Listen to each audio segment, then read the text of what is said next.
Boa noite, meu nome é Camila Martins Sartori, eu sou do Ministério Esperança de Israel e hoje a gente vai dar continuidade na leitura da palavra, com o nosso projeto de leitura dos 66 livros da Bíblia em um ano.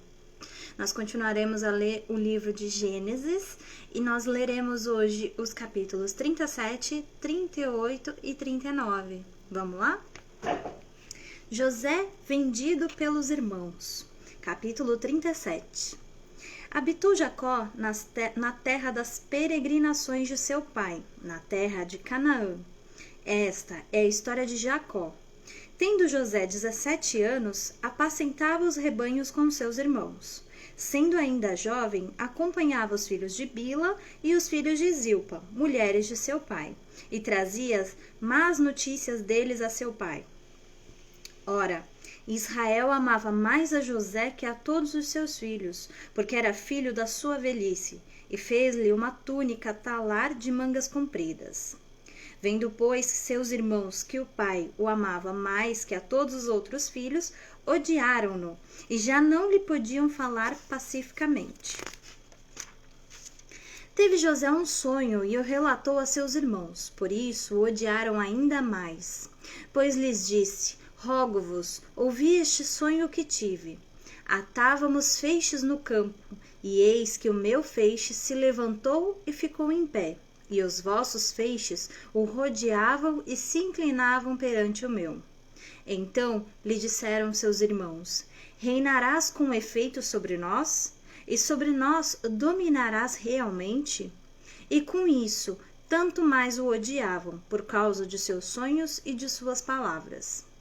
Teve ainda outro sonho e o referiu a seus irmãos, dizendo: Sonhei também que o sol, a lua e 11 estrelas se inclinavam perante mim.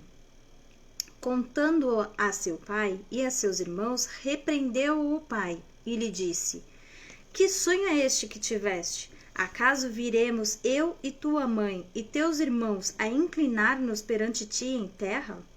Seus irmãos lhe tinham ciúmes. O pai, no entanto, considerava o caso consigo mesmo.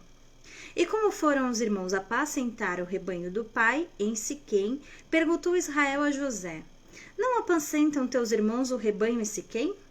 Vem, enviar-te-ei a eles. Respondeu-lhe José: Eis-me aqui.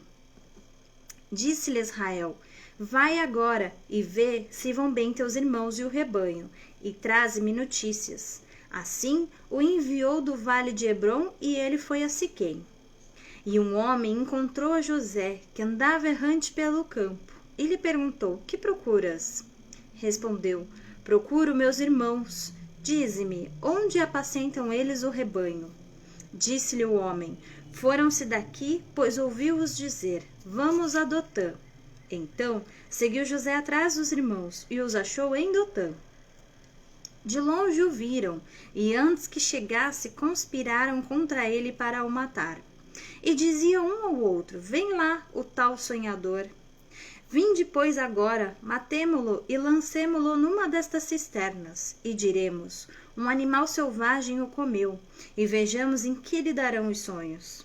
Mas Rúben, ouvindo isso, livrou-o das mãos deles e disse: Não lhe tiremos a vida. Também lhes disse Rúben: Não derrameis sangue, lançai-o nesta cisterna, que está no deserto, e não ponhais mãos sobre ele. Isto disse para o livrar deles, a fim de o restituir ao pai. Mas logo que chegou José a seus irmãos, despiram-no da túnica, a túnica talar de mangas compridas que trazia, e tomando-o lançaram na cisterna, vazia, sem água. Ora, sentando-se para comer pão, olharam e viram que uma caravana de ismaelitas vinha de Gileade. Seus camelos traziam aromatas, bálsamo e mirra, que levavam para o Egito. Então disse Judá a seus irmãos: De que nos aproveita matar o nosso irmão e esconder-lhe o sangue? Vinde, vendamo-lo aos ismaelitas. Não ponhamos sobre ele a mão, pois é nosso irmão e nossa carne. Seus irmãos concordaram. E passando os mercadores midianitas, os irmãos de José o alçaram e o tiraram da cisterna, e o venderam por 20 ciclos de prata aos ismaelitas. Levaram José ao Egito. Tendo Rúben voltado à cisterna, eis que José não estava nela. Então rasgou as suas vestes. E voltando a seus irmãos disse: Não está lá o menino, e eu, para onde irei? Então tomaram a túnica de José, mataram um bode e a molharam no sangue. E enviaram a túnica a talar de mangas compridas.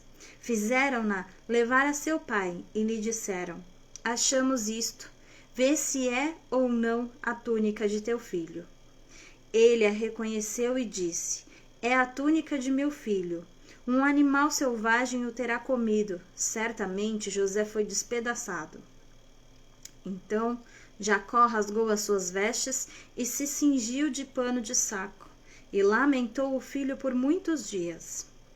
Levantaram-se todos os seus filhos e todas as suas filhas para o consolarem. Ele, porém, recusou ser consolado e disse, chorando: Descerei a meu filho até a sepultura. E de fato o chorou seu pai. Entrementes, os midianitas venderam José no Egito a Potifar, oficial de Faraó, comandante da guarda. Capítulo 38. Judá e Tamar.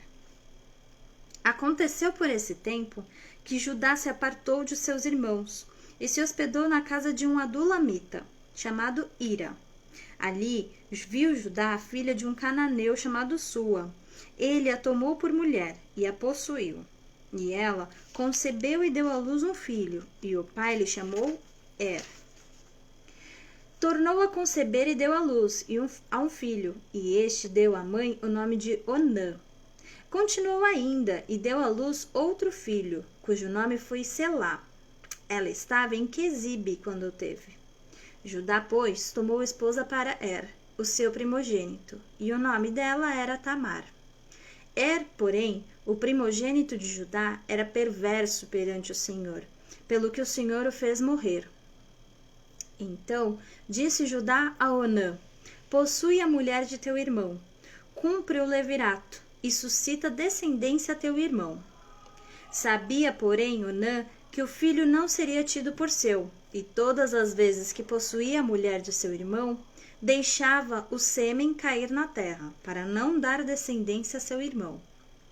Isso, porém, que fazia era mal perante o Senhor, pelo que também a este fez morrer.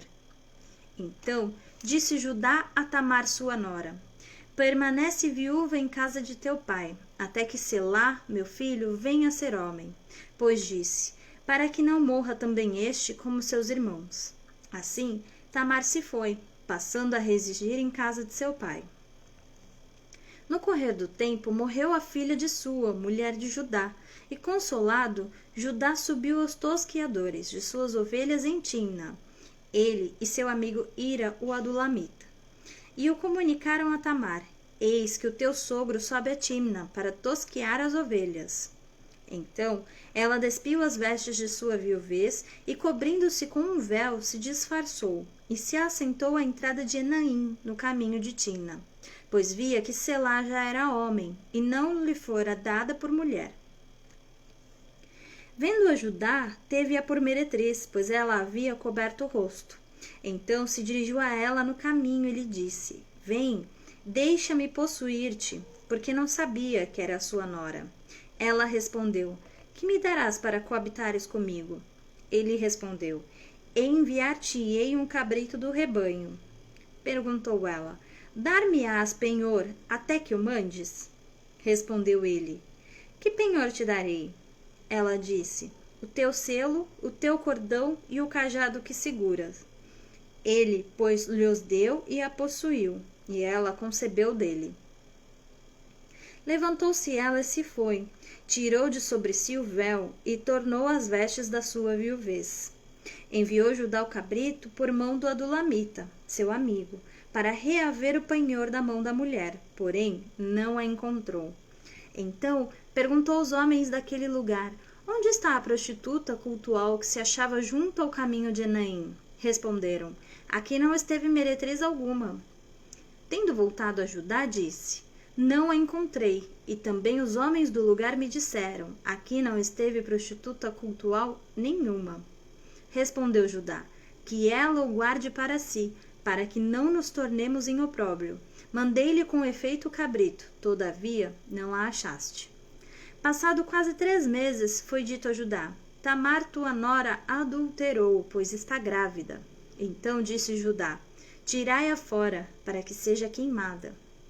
Em tirando-a, mandou ela dizer a seu sogro: do homem de quem são estas coisas, eu concebi. E disse mais: reconhece de quem é este selo, e este cordão, e este cajado?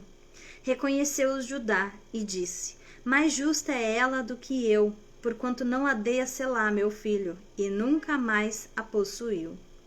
E aconteceu que, estando ela para dar à luz, havia gêmeos no seu ventre. Ao nascerem, um pôs a mão para fora, e a parteira, tomando-a, lhe atou um fio encarnado e disse: este saiu primeiro. Mas recolhendo ele a mãe, saiu o outro. E ela disse: como rompeste saída? E lhe chamaram Perez. Depois lhe saiu o irmão, em cuja mão estava um fio encarnado, e lhe chamaram Zera. Capítulo 39. José na casa de Potifar. José foi levado ao Egito, e Potifar, oficial de Faraó, comandante da guarda egípcio, comprou dos ismaelitas que o tinham levado para lá. O Senhor era com José, que veio a ser homem próspero, e estava na casa do seu senhor egípcio. Vendo Potifar que o Senhor era com ele, e que tudo o que ele fazia, o Senhor prosperava em suas mãos, logrou José mercê perante ele, a quem servia, e ele o pôs por mordomo de sua casa, e lhe passou às mãos tudo o que tinha. E desde o que fizera mordomo de sua casa, o Senhor abençoou a casa do egípcio, por amor de José. A bênção do Senhor estava sobre tudo o que tinha, tanto em casa como no campo. Potifar, tudo o que tinha confiou às mãos de José, de maneira que, tendo-o por mordomo, de nada sabia, além do pão com que se alimentava. José era formoso de porte e de aparência. Aconteceu depois destas coisas que a mulher de seu senhor pôs os olhos em José e lhe disse: deita-te comigo. Ele, porém, recusou, e disse à mulher de seu senhor: tem-me por mordomo, o meu senhor, e não sabe do que há em casa, pois tudo o que tem me passou ele a minhas mãos. Ele não é maior do que eu nesta casa, e nenhuma coisa me vedou, senão a ti, porque és sua mulher. Como, pois, cometeria eu tamanha maldade e pecaria contra Deus?